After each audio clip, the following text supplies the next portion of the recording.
एक लड़की पार्क में बैठकर एक बच्चे को खेलते हुए देख रही थी। वो बच्चा अपनी ही उम्र के कुछ बच्चों के साथ खेल रहा था और खूब खुश लग रहा था। उस बच्चे को देखकर वो लड़की भी बहुत खुश हो रही थी।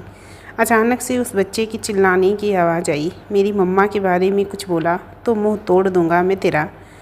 मेरी मम्मा सुपर वुमेन हैं, वो सबसे अलग हैं और सबसे अच्छी हैं, कहकर उस दूसरे बच्चे को मारने लगा। वो लड़की जैसे ही वहाँ पहुँची, बच्चों को लड़ता देख वहाँ पहुँची और बोली, आरो क्या कर रहे हो, छोड़ो उसे, छोड़ो। नहीं मम्मा, इसने आपके बारे में बहुत रॉन्ग बोला है, मैं इसे नहीं छोड़ूंगा। आरो बच्चे ऐसा नहीं कहते हैं, आप मम्मा के गुड बॉय हो ना, छोड़ दो उसे बच्चा। आरो ने उस बच्चे को छोड़ दिया और जाके अपनी माँ से लिपट गया। तभी वहाँ उस बच्चे की माँ आ गई और तमाशा करने लगी। कैसा गुंडा बना रखा है अपने बच्चे को, कितनी बेदर्दों की तरह मारा है इसे। अरे क्या गलत कह दिया मेरे बच्चे ने, ठीक ही तो कह रहा है। और इसके बाप ने इसकी माँ को छोड़ दिया तो इसकी माँ को कोई कुछ बोले भी नहीं। ना जाने कौन सी कमी थी इसकी माँ में जो इसके बाप ने इसे छोड़ दिया और कोई बोले भी ना। सच बोलने का तो ज़माना ही नहीं रहा, सच बोलने का तो ज़माना ही नहीं है इस संसार में। अपर्णा के चेहरे पे दर्द पसर गया, फिर भी अपने चेहरे पर आत्मविश्वास लिए उस औरत की तरफ पलटी और बोली, सही कहते हैं लोग कि एक औरत थी, असली दुश्मन एक औरत की होती है। शर्म आती है आप जैसे लोगों की सोच पर। अरे प्रॉब्लम मुझ में है तो मुझसे बात कीजिए, छोटे बच्चे को बीच में लाने की क्या ज़रूरत है। ये बेकार की बातें बच्चों के मन में भर कर आप लोगों को क्या मिल जाएगा। अरे बच्चे का मन बहुत कोमल होता है, उसके मन में ये दुनियादारी की बातें भरने की कोई ज़रूरत नहीं है। आपको प्रॉब्लम क्या है।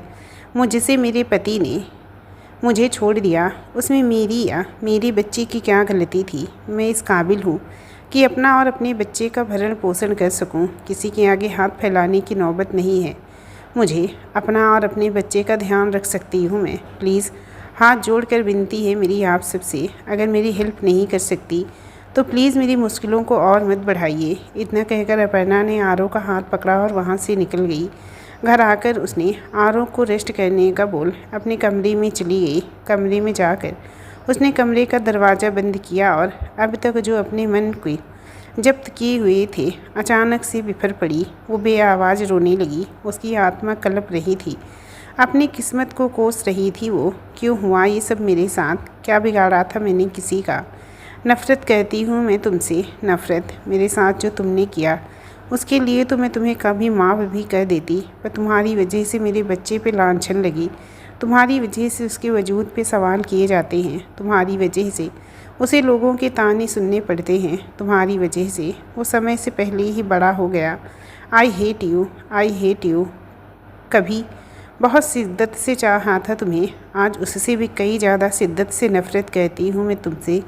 नफ़रत, सिर्फ़ और सिर्फ नफ़रत। अपर्णा की दोस्त सिमरन जैसे ही बिल्डिंग में कदम रखी, महिला मंडली की बातें सुन उसका पारा हाई हो गया। वो ज़ोर से चिल्लाई, तुम लोगों को कोई काम धंधा नहीं है क्या, जो जब देखो तब दूसरों की पंचायत करती रहती हो। शर्म करो, तुम सब भी औरत हो और माँ भी। हम भी किसे समझा रहे हैं, यहाँ तो साला बोलना ही बेकार है। सिमरन सीढ़ी चढ़ते हुए सीधे जाकर अपर्णा के फ्लैट के बाहर खड़ी हो गई और डोरबेल बजाया। थोड़ी देर बाद आरो ने दरवाज़ा खोला। मासी आप आ गई। आई मिस यू मासी। मासी आल्सो मिस यू बच्चा, ये देखो, कहकर सिमरन ने उसे चॉकलेट वो कुछ टॉयज़ दे दिए और उसके रूम में जाकर खेलने को बोलकर खुद अपर्णा के रूम में चली गई। Aparna open the door. मैं ठीक हूँ सिमी, तू जाके आरो को देख, वो पूछ रहा था तुझे। मैं मिल चुकी हूँ उससे, तू दरवाज़ा खोलती है कि नहीं। इतना कहकर सिमरन फिर से दरवाज़ा पीटने लगी। थक कर अपर्णा ने दरवाज़ा खोला। क्या कहती है यार, मैं क्या करूँगी जो कहती है। तू कहती है, देख क्या हालत बना रखी है अपनी। क्या कुछ भी तो नहीं, बिल्कुल ठीक हूँ मैं। अच्छा अगर तू ठीक है तो तेरी आँख क्यों लाल हैं। वो कुछ चला गया था शायद आँख में।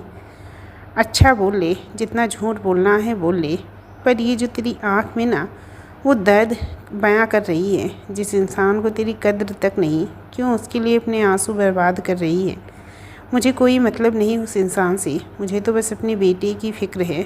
हाँ तो उसी के बारे में सोच, वो तुझे ऐसे देखेगा तो कितना बुरा लगेगा उसे। ऐसे भी अपनी उम्र से ज़्यादा समझदारों वाली बातें करता है वो। तू ठीक कह रही है सिम्मी, इन सब का सबसे बुरा असर आरव पे ही पड़ा है। अब मैं खुद को और भी ज़्यादा स्ट्रॉन्ग बनाऊंगी। स्ट्रॉन्ग तो तू है मेरी जान, लेकिन तेरे इस स्ट्रॉन्ग होने के चक्कर में कहीं हमारी नौकरी न चली जाए। क्या मतलब ये मैडम की एग्ज़ाम आने वाले हैं और आप बिना बताए लीव पे हैं, तो सोचा है कि वो जल्लाद प्रिंसिपल हमारे साथ क्या करेगा। वो तो मैं भूल ही गई। अच्छा चल कोई नहीं, कल जाके सारी बातें हो जाएंगी प्रिंसिपल ऑफिस में। और सर इतने भी बुरे नहीं जितना तूने उन्हें बना रखा है। अबे ओ सर की भक्त, मत कर मेरा दिमाग ख़राब हो जाता है उस टकले की बातें सुनकर। सॉरी, अरे ओ सर की भक्त, मेरा दिमाग ख़राब मत कर हो जाता है उस टकले की बातों को सुन के। अच्छा ठीक है, कल मिलते हैं स्कूल में। आरव का भी एडमिशन उसी स्कूल में हो गया है। कल से हम तीनों साथ में ही जाएंगे। ओके कहकर सिमरन अपने घर चली गई और अपर्णा आरव के कमरे में जाकर उसे सुलाने लगी। सुबह की पहली किरण के साथ अपर्णा की आँख खुली तो समय देखा सुबह के 5 बज रहे थे। वो जल्दी से उठी और नाश्ता बनाने के लिए किचन में चली गई। नाश्ता बनाकर जब वो रूम में आई तो टीवी देखा। आरव अभी तक सोया हुआ है। बच्चा उठो, स्कूल जाना है ना, उठो। नए स्कूल जाने की खुशी में आरव जल्दी से उठ गया और बाथरूम में फ्रेश होने चला गया। जब आरव फ्रेश होकर आया तब अपर्णा ने उसे नाश्ता करवाया और निकल गए दोनों स्कूल के लिए। रास्ते में दोनों को सिमरन मिल गई और तीनों स्कूल के लिए चल दिए। आरव बहुत खुश था कि उसे नए स्कूल में नए फ्रेंड मिलेंगे। स्कूल पहुंचकर अपर्णा ने आरव को उसके क्लासरूम में बिठाया और खुद सिमरन के साथ प्रिंसिपल ऑफिस की तरफ चल पड़ी। प्रिंसिपल ऑफिस में पहुंचकर अपर्णा ने दरवाज़ा नॉक किया और अंदर चली गई। कम अपर्णा, कहाँ थी आप इतने दिन से बिना लीव के? सॉरी सर, वो मेरे बेटे की तबीयत ख़राब थी। आप हमारे स्कूल की सबसे होनहार टीचर हैं। बच्चे बहुत कनेक्टेड हैं आपसे और आप इतनी गैर जिम्मेदार हरकत करेंगी। सॉरी सर, मैं अपनी गलती के लिए माफ़ी मांगती हूँ आपसे। ठीक है अपर्णा, आगे से ध्यान रखिएगा इन बातों का। और हाँ, हमारे स्कूल के ट्रस्टी की बेटी का एडमिशन भी हमारे स्कूल में ही हुआ है और कल के फंक्शन की होस्टिंग आपको और मिस सिमरन को ही करनी है। और इस फंक्शन में चीफ गेस्ट हमारे स्कूल के ट्रस्टी ही होंगे। आई होप कि आप हमें कोई शिकायत का मौका नहीं देंगी। और हाँ, मिस सिमरन को भी इन्फॉर्म कर दीजिएगा। वैसे तो वो बाहर खड़ी सब सुन ही रही हैं। इतना सुन बाहर खड़ी सिम्मी हड़बड़ा गई और उसके हाथ से उसका बैग नीचे गिर गया। अंदर आ जाइए मिस सिमरन। सर वो मैं हाँ आपकी वो मैं सुनने नहीं बैठा हूँ मिस सिम्मी। जैसा कि आपने सब सुन ही लिया है तो फिर मुझे कोई गड़बड़ नहीं चाहिए कल के फंक्शन में। Everything clear girls, you both me go now and concentrate on your work. Okay sir कह गए दोनों बाहर चली आई। दुष्ट पापी ने लज्ज कहीं का, अनाकोंडा का वंशज, कमीना कहीं का, सड़ू अकड़ू बददिमाग बूढ़ा कहीं का। बस बस सिम्मी, कितना कोसेगी उन्हें? गलती हमारी है। सर ने कुछ गलत नहीं कहा और वो कितनी पॉलिटिकली बात कर रहे हैं। और एक तू है जो जब देखो उन्हें तब सुनाती रहती है। देख हरू, तू उस खूसट बुढ़े का नाम मत लिया कर मेरे सामने। और ये पागल, वो कहाँ से तुझे खूसट और बुढ़ा दिखता है? हमारी एज की ही तो लगते हैं। एज से क्या होता है जाने मन, हरकतें उसकी बुढ़ों वाली हैं, बातें भी बिल्कुल बुढ़े जैसी करता है। तेरा कुछ नहीं हो सकता सिम्मी। चल, क्लासेस भी लेनी है और फंक्शन की तैयारी भी करनी है। ठीक है चल। आज फंक्शन का दिन था। सिम्मी और अपर्णा तैयार हो रही थी थीम के अकॉर्डिंग। दोनों ने ब्लैक कलर की साड़ी पहनी थी। दोनों बहुत प्यारी लग रही थी। अपर्णा ने आरव को भी रेडी कर दिया। वो सुभाष चंद्र बोस बना था उस फंक्शन के लिए। वाह मम्मा मासी, आप दोनों कितने प्रिटी लग रहे हो। आप दोनों डेली ऐसे ही तैयार क्यों नहीं होते? बेटा, हम दोनों डेली ऐसे ही तैयार होंगे तो आप हमें एक जैसे देखकर बोर हो जाओगी। हाँ मासी, ये तो मैंने सोचा ही नहीं। अच्छा चलो ठीक है, अब जल्दी चलो, लेट हो रहा है। और तीनों स्कूल के लिए निकल गए। स्कूल को बहुत अच्छे से डेकोरेट किया गया था। सारे टीचर और प्रिंसिपल वहाँ मौजूद हैं। अपर्णा सारी अरेंजमेंट देख रही थी। इतने में एक बड़ी फॉर्च्यूनर वहाँ आकर रुकी। सब उस तरफ देखने लगे। सिमी तो आंखें फाड़ी उस फॉर्च्यूनर को देख रही थी, क्योंकि ये उसकी ड्रीम कार थी। तब तक पीछे से आकर अपर्णा ने कहा, क्या हुआ? इतना गौर से क्या देख रही है? यार, मेरा ना एक सपना है कि मैं ब्लैक साड़ी पहनकर ब्लैक फॉर्च्यूनर में घूमूं और उसमें सॉन्ग प्ले हो, करिया ब्लाउज करिया साड़ी में फॉर्च्यूनर लागव। अपर्णा ने उसके माथे पे चपत लगाते हुए कहा, ख्यालों की दुनिया से बाहर आ और जा गेस्ट को वेलकम कर। वो हमारे स्कूल की ट्रस्टी की गाड़ी है। अच्छा ठीक है, जा रही हूँ। और तू जाकर अपनी एंकरिंग देख। और कहकर अपर्णा वहाँ से चली गई। सिमरन ने स्कूल के कुछ बच्चे, जिनमें आरव भी था, उन सब के साथ मिलकर ट्रस्टी के वेलकम के लिए खड़ी हो गई। तभी उस ब्लैक फॉर्च्यूनर से एक 30-32 साल का लड़का छोटी सी बच्ची का हाथ पकड़े नीचे उतरा। सिमरन ने आगे बढ़कर उन्हें बुके देकर उनका वेलकम किया और सोचने लगी, अरे यार, मैं तो सोची कोई बुढ़ा होगा, पर ये तो काफ़ी हैंडसम लग रहा है। अरे परी, तुम आरो हो ना? सिमरन ने पूछा। आरो, तुम इन्हें जानते हो? हाँ मासी, ये परी है। और परी, इनसे मिलो, ये मेरी मासी हैं। हेलो मासी। हेलो बच्चों। परी, ये तेरे पापा हैं? आरो ने पूछा। परी ने हाँ कहा और उन दोनों को मिलाने लगी। पापा, इनसे मिलो, ये मेरे सुपर ब्रो हैं, जिनके बारे में मैंने आपको बताया था। इसी ने मेरी हेल्प की थी उस दिन गार्डन में। इसी की वजह से हमारा पप्पी सेफ है, वरना वो गंदे लड़के उसे नुकसान पहुंचा देते। थैंक यू बेटा, परी की हेल्प करने के लिए। इसमें थैंक यू की क्या ज़रूरत है अंकल? मम्मा कहती हैं सबकी हेल्प करनी चाहिए। बहुत अच्छी बातें कहती हैं आपकी मम्मा। मेरी मम्मा हैं ही बहुत अच्छी अंकल। सब आरो की बात पर मुस्कुरा दिए। परी आरो से पूछने लगी, तुम इसी स्कूल में पढ़ते हो? आरो ने कहा, वाह, कितना अच्छा रहेगा। मेरा भी एडमिशन इसी स्कूल में हुआ है। हम दोनों मिलकर खूब मस्ती करेंगे। कहकर दोनों खुशी से हंसने लगे। तभी सिमरन ने कहा, अच्छा ठीक है, चलो, अब फंक्शन शुरू होने का टाइम हो गया है, आप भी चलिए सर। सब ऑडिटोरियम की तरफ चले गए। सभी हाथ जोड़कर ट्रस्टी का वेलकम कर रहे थे। तभी प्रिंसिपल सर उठे और जाकर उनके गले लग गए। कैसा है तू? मैं अच्छा हूँ, फंक्शन के बाद बात करते हैं। अभी सब हमें ही देख रहे हैं। सॉरी यार, इतने टाइम बाद तुम्हें देखा तो खुद को कंट्रोल नहीं कर पाया। कोई बात नहीं, चल बैठते हैं, फंक्शन शुरू होने वाला है। हम कहते हुए मिस्टर ट्रस्टी भी बैठ गए। तभी सबके कानों में अपर्णा की आवाज़ आई, वेलकम एवरीवन। आज हमारे स्कूल के एनुअल फंक्शन में आप सबका स्वागत है।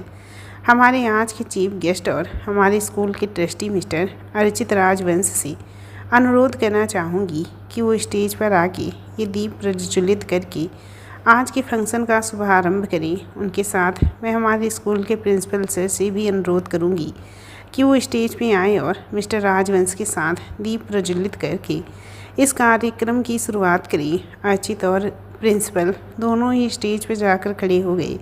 तब जाके पीछे से अपर्णा आई और दोनों को कैंडल देकर दीप प्रज्वलित करने को कहा। अर्चिता और अपर्णा ने जैसे ही एक दूसरे को देखा, कुछ पुरानी यादें उनकी आंखों के सामने आ गई और दोनों एक दूसरे को देखकर चौंक गए। प्रिंसिपल सर को कुछ आभास हुआ। उन्होंने पूछा, ऑल ओके जी कहकर अपर्णा वहाँ से चली गई। प्रिंसिपल सर और अर्चित वहीं बैठकर फंक्शन देखने लगे। अर्चित की निगाहें रह रहकर अपर्णा पे जा रही थी, जिसका कहीं ना कहीं एहसास था अपर्णा को, पर कहाँ कुछ नहीं। धीरे धीरे कर सारे फंक्शन ख़त्म हो गए और ऑडिटोरियम तालियों की आवाज़ के साथ गूंज उठा। फंक्शन ख़त्म होने के बाद सब अपने अपने घर जाने लगे। अपर्णा, सिमरन और आरो जैसे ही जाने के लिए मुड़ी, अर्चित की आवाज़ सबके कानों से टकराई, कैसी हो अपर्णा? सब घूम के उस तरफ देखने लगे। अर्चित को वहाँ खड़ा देख सब चौंक गए। मम्मा, आप जानती हैं इन्हें? नहीं बेटा, मैं नहीं जानती, शायद इन्हें कोई गलतफहमी हुई है। ये तुम्हारा बच्चा है अपर्णा। आपसे मतलब मेरी लाइफ में कोई इंटरफेयर करे मुझे पसंद नहीं। तुम नहीं जानती हो मुझे? नहीं, मैं नहीं जानती आपको। अपर्णा, क्या हुआ? तुम ऐसे क्यों बात कर रही हो? कुछ नहीं सिम्मी, और आरो को लेकर जा, मैं थोड़ी देर में आती हूँ। लेकिन सिम्मी, कहाँ ना, आरो को लेके जा। सिमरन आरो को लेकर चली गई। अब वहाँ सिर्फ अर्चित और अपर्णा बचे थे। कहिए, क्या कह रहे थे आप? समझती क्या हैं आप खुद को? जब मन किया छोड़ दिया, जब मन किया बात की, जब मन किया मुंह उठा के बोलने चले आए। कठपुतली समझ के रखा है मुझे, जो जब मन में आया करते गए। दूसरों की कभी कोई परवाह नहीं। तुम गलत समझ रही हो अपर्णा, मैं तो बस तुमसे बात करना चाहता था। कहाँ कहाँ नहीं ढूंढा तुम्हें, पर तुम न जाने कहाँ गायब हो गई। क्या ढूंढ रहे थे आप मुझे? अभी भी कुछ कसक बाकी रह गई थी जो पूरा करना था। तुम गलत समझ रही हो अपर्णा। हाँ, मैं तो हमेशा गलत ही रहती हूँ। सही का तमगा तो आपने धारण कर रखा है। देखो, तुम जो जानती हो वो आधा सच है। प्लीज़ शांत हो जाओ। मैंने जितना देखा, जितना जाना काफ़ी है। अब मुझे कुछ देखने की और जानने की ज़रूरत नहीं है। इतना कहकर अपर्णा वहाँ से जाने लगी। अजित ने आगे बढ़कर उसका हाथ पकड़कर रोक लिया। हाथ छोड़िए मेरा, ये अधिकार आप बहुत पहले खो चुके हैं। अपर्णा, प्लीज़ मेरी बात सुनो। एक मौका तो दो, बात तो सुनो प्लीज़ यार। क्यों सुनूं मैं आपकी बात? आपने सुनी थी मेरी बात? दूसरों की बातों पर विश्वास था ना आपको, तो अब क्यों मेरे पीछे पड़े हैं? एक बार मेरी बात तो सुनो अपर्णा। हर बार आंखों देखा नहीं सही होता। मुझे आपकी बातों में कोई इंटरेस्ट नहीं है। जाने दीजिए मुझे, ठीक है? पर इतना जानने का तो अधिकार है ना मुझे कि मेरा एक बेटा भी है। आरो केवल मेरा बेटा है, नहीं है वो आपका बेटा, समझे आप? तुम्हारे कहने से सच नहीं बदल जाएगा अपर्णा। तुमने मुझे क्यों नहीं बताया कि आरो मेरा बेटा है? क्यों बताऊं मैं? क्यों? आपके लिए तो वो एक गलती थी ना, तो फिर क्यों बताऊं मैं? कोई मेरे बच्चे को गलती कहे, ये बर्दाश्त नहीं मुझे। इतना कह अपर्णा वहाँ से चली गई। अर्चित थके कदमों के साथ वहीं बैठ गया। उसे अपने कंधे पे किसी का हाथ महसूस हुआ। ये और कोई नहीं, प्रिंसिपल सर थे। एक बार फिर हार गया मैं राज, वो फिर मुझे छोड़ के चली गई। आरो मेरा बेटा है राज, वो मेरा बेटा है, सुना ना तूने? अर्चित, काम डाउन यार, प्लीज़ शांत हो जा। अपर्णा को मैं पिछले 3 सालों से जानता हूँ। वो काफ़ी सुलझी हुई लड़की है। तू उनसे सब क्लियर कर देख, सब सही हो जाएगा। रिश्ते निभाने से निभते हैं। तू कोशिश कर मेरे भाई, बचा ले अपना रिश्ता। तो ठीक कह रहा है। मैं इस बार अपर्णा और आरो को कहीं जाने नहीं दूंगा, पर मैं क्या करूं? कुछ समझ नहीं आ रहा है। सारी बात तो उसे अवगत करा, उनका विश्वास फिर से जीत। तो ठीक कह रहा है, पर अपर्णा को सारा सच पता होना चाहिए। इतना कह उसने किसी को कॉल किया और उधर से आवाज़ आई, हम अभी आ रहे हैं। अगले दिन अर्चित, राज, एक लड़का और एक लड़की अपर्णा के फ्लैट के बाहर खड़े थे। राज ने कॉल बेल बजाई। थोड़ी देर बाद अपर्णा ने गेट खोला। अपने सामने राज को देख वो चौंक गई, पर जैसे ही उसकी नज़र पीछे खड़ी अर्चित पर गई, उसका चेहरा गुस्से से तिलमिला गया। वो दरवाज़ा बंद करने लगी कि अर्चित ने अपना हाथ दरवाजे से लगा दिया और उसे चोट भी लग गई। ये देख अपर्णा ने दरवाज़ा छोड़ दिया और खुद अंदर आ गई। तभी उसे एक आवाज़ आई, हमसे भी नाराज़ हो भाभी? माहिरा, कार्तिक, कैसे हो तुम दोनों? कहकर अपर्णा उन दोनों के पास चली गई और तीनों गले मिलकर रो दिए। आपका रिश्ता केवल भाई के साथ था। हम आपके कुछ नहीं लगते थे ना, जो बिना बताए घर छोड़ दिया। आप हमसे प्यार नहीं करती थी ना भाभी? ना करती हो। यूँ हमें बिना बताए, बिना इन्फॉर्म किए नहीं चली जाती। आपका गुस्सा भैया से था, इसकी सज़ा हमें क्यों मिली भाभी? मुझे माफ़ कर दो तुम दोनों। उस वक्त मुझे कुछ समझ नहीं आ रहा था। जो सही लगा वो किया। भाभी, आप अभी भी पूरी बात नहीं जानती हैं। प्लीज़ एक बार ध्यान से मेरी बात सुनिए। भाई ने आपको कोई धोखा नहीं दिया। उस रात पार्टी में भाई को ड्रग्स दिया गया था, और वो ड्रग्स किसी और ने नहीं बल्कि सोनिया ने दिया था। वो भाई को पाना चाहती थी और आपको और भाई को अलग करना चाहती थी, इसलिए उसने इतनी घटिया चाल चली। उसने ड्रग्स देकर भाई को अपने रूम में बुलाया और फिर खुद भी उस रूम में चली गई। सुबह जब भाई की आंख खुली तब उन्होंने खुद को और सोनिया को एक बेड पे देखकर चौंक गई। तभी सोनिया को रोने की आवाज़ उनके कानों में पड़ी। ये तुमने क्या किया अजित? मेरा सब कुछ बर्बाद कर दिया। भाई को कुछ समझ नहीं आ रहा था। उन्होंने सोनिया को शांत किया और खुद बैठकर सोचने लगे, पर उन्हें कुछ याद नहीं आ रहा था। थके कदमों के साथ वो आए तो उन्हें पता चला कि आप अपने मायके चली गई हैं। उसके बाद सोनिया भाई को ब्लैकमेल करने लगी कि अगर उन्होंने उसे एक्सेप्ट नहीं किया तो आपको सब बता देगी और उसके पास उसके और भाई की कुछ इंटीमेट फ़ोटो और वीडियो भी थी जिसकी बेसिक पे वो भाई को गलत साबित कर सकती थी। जब भाई नहीं माने तब उसने आपकी एक गलत वीडियो बना ली और उसने भाई को ब्लैकमेल करने लगी। अब बात आपकी इज्जत की थी, इसीलिए मजबूरन भाई ने आपको डिवोर्स दिया और इतना कुछ कहा सुना। आप दोनों के तलाक के बाद आप कहाँ गई किसी को कुछ पता नहीं था। इसी बीच राज भैया हमारे घर आए और उन्हें भाई से सब पता चला। राज भैया ने होटल के सीसीटीवी कैमरे की मदद से सोनिया का पर्दाफाश किया। वो कहते हैं ना भाभी, जो दूसरों के लिए गड्ढा खोदते हैं सबसे पहले उस गड्ढे में वही गिरते हैं। सोनिया के साथ भी कुछ ऐसा ही हुआ। वो प्रेग्नेंट थी और उसके बॉयफ्रेंड ने उसका साथ छोड़ दिया था। इसी गम में वो धीरे धीरे डिप्रेशन में चली गई और मर गई। परी उसी की बेटी है। मरते वक्त उसने भाई से माफ़ी मांगी और परी को भाई की गोद में छोड़ कर चली गई। हम सब ने आपको ढूंढने की बहुत कोशिश की पर आपका कहीं पता नहीं चला। परी के सहारे भाई अपनी ज़िंदगी काट रहे थे भाभी, पर उसकी आंखों में आपके लिए तड़प देखी है हमने। माफ़ कह दीजिए भाई को भाभी। इतना कर माहिरा और कार्तिक चुप हो गए। अर्पणा उठी और अर्चित के सामने आकर खड़ी हो गई। आई एम सॉरी अर्चित, मुझे माफ़ कर दीजिए। आप पर विश्वास न करने की सज़ा तो मिलनी ही थी मुझे। लोगों के ताने सुनकर थक गई थी मैं, इसीलिए इस अनजान शहर में अनजान लोगों के बीच एक सिमरन के सहारे चली आई रहने के लिए। नहीं अपर्णा, गलती तुम्हारी नहीं मेरी भी है। अगर तुम्हें सब कुछ सही समय पर बता देता तो आज ये नौबत ही नहीं आती। मैं डर गया था अपर्णा, मैं तुम्हें खोना नहीं चाहता था।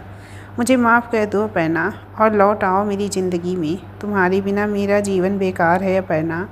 इतना कहकर उसने अपर्णा को अपने सीने से लगा लिया। उसका आलिंगन पाकर अपर्णा भी तृप्त हो गई। तभी पीछे से राज की आवाज़ आई, अब हुआ सही मायने में तुम्हारा मिलन, पर ये तब तक अधूरा है जब तक तुम लोगों के इस रिश्ते को दिल की मुहर के साथ साथ रस्मों की मुहर भी ना लग जाए। जी भाई, बिल्कुल सही कहा आपने। कल ही भाई और भाभी की शादी होगी, वो भी पूरे रस्मों रिवाजों के साथ। आज अर्चित और अपर्णा की शादी थी, जहां राज, माहिरा, कार्तिक, सिमरन, आरो, परी और कुछ फ्रेंड्स मौजूद थे। सब बहुत खुश लग रहे थे। पंडित जी के मंत्रों के साथ शादी की एक एक विधि पूरी की जा रही थी। जैसे ही पंडित जी की आवाज़ हॉल में गूंजी, विवाह संपन्न हुआ। आज से आप दोनों पति पत्नी हुए। सबके चेहरे पे खुशी की एक लहर दौड़ गई। अब सब फ़ोटो शूट कराने में बिजी हो गए।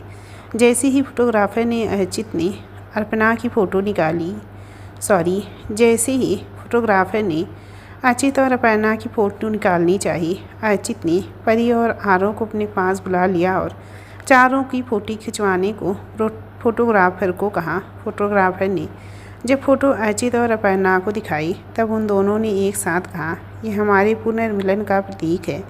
तभी राज ने कहा, रस्मों से दिल तक के इस सफ़र के लिए हम सब की तरफ से ढेर सारी शुभकामनाएँ।